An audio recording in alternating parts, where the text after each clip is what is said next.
আসসালামু আলাইকুম। Rabiya Bengali cooking চ্যানেলে আপনাদেরকে স্বাগত। আর আমি রাবিয়া আপনাদের কাছে চলে এসেছি একটা নতুন রেসিপি নিয়ে। আর সেটা তো দেখতেই পাচ্ছেন কি হতে পারে। তাহলে চলুন শুরু করা যাক।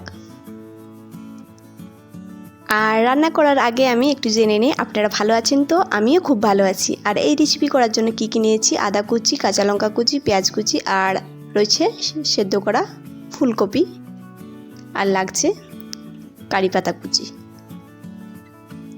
তাহলে চলুন রান্না শুরু করে দিই। এই যে আমি কড়াইয়ে জল দিয়ে দিয়েছি। এবার আমি ফুলকপিটা সেদ্ধ করে নিচ্ছি। আর এটা খুব বেশি সেদ্ধ করা যাবে না, যেন না ভেঙে যায় সেরকম সেদ্ধ করবেন। আর লবণ দিয়ে দিচ্ছি। এটা আমি এবার ঢাকিয়ে দিচ্ছি। 3 থেকে 4 মিনিট এটা সেদ্ধ করবেন। আর ফুলকপি সেদ্ধ হয়ে গেছে। এবার আমি এটাকে জল থেকে ছেঁকে নেব।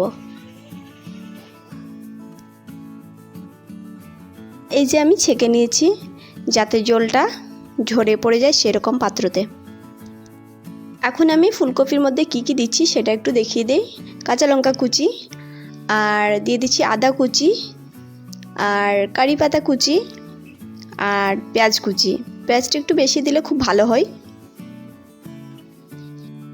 দিয়ে দিচ্ছি বেসন, আর দেব অল্প ময়দা। আমি এখানে 1 চামচ ময়দা দিলাম, আর বেশি দেবেন না ময়দা। আর লবণ আর বেকিং সোডা দিয়ে দিলাম। আর দিয়ে দিচ্ছি লঙ্কা গুঁড়ো, আর দিয়ে দিচ্ছি জিরে গুঁড়ো আর কালো জিরে।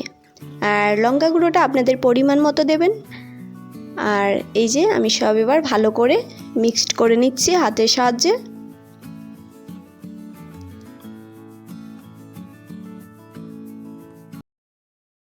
সব কিছু আমি ভালোভাবে মিক্সড করে নিয়েছি। এবার আমি কড়াতে তেল গরম হতে বসিয়ে দিয়েছি।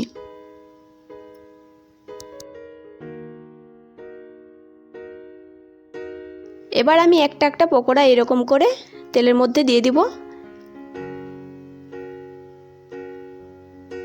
দেখতেই পাচ্ছেন ফুলকপিগুলো একটাও ভেঙে পড়েনি, সেই রকম সেদ্ধ করতে হবে।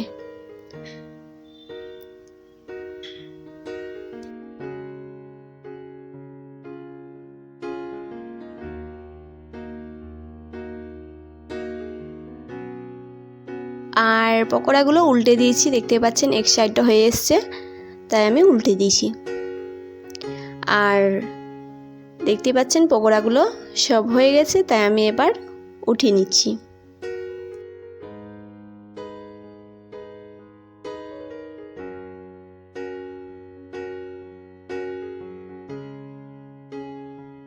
আর যে কটা বাকি আছে ছাকতে, আমি সেগুলো একটু ছেঁকে নিচ্ছি।